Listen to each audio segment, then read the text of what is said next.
আমরা মসজিদের আবাদকারী হতে চাই, ইনশাআল্লাহ পড়েন। উমরানুল মাসাজিদ, মসজিদের আবাদ কি করে করতে হয়? মসজিদ আবাদ করার এক নাম্বার মাধ্যম হচ্ছে মসজিদ নির্মাণ করা। কি করা? নির্মাণ করা। খেয়াল করবেন, আল্লাহর হাবিব সাল্লাল্লাহু আলাইহি ওয়াসাল্লাম বলেছেন, মান বানা মসজিদান মিন মালিহি ফিদ দুনিয়া বানাল্লাহু লাহু বাইতান ফিল জান্নাহ। যে ব্যক্তি নিজের পকেটের টাকা খরচ করে দুনিয়াতে মসজিদ বানায়, আল্লাহ তাআলা তার জন্য জান্নাতে ঘর বানায়। 60টা জিনিস মানুষ মরে যাওয়ার পরে তার কবরে পৌঁছতে থাকে।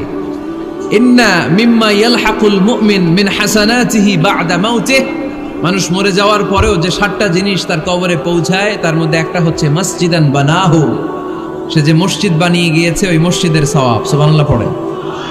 আপনি টাকা দিয়ে মসজিদ বানিয়ে দিলেন, ওই মসজিদে মুসল্লিরা নামাজ পড়ে, রোজাদাররা এসে ওখানে ইফতার খায়, তাহাজ্জুদ আদায়কারীরা তাহাজ্জুদ পড়ে, তাদের সওয়াবের কমতি হবে না, কিন্তু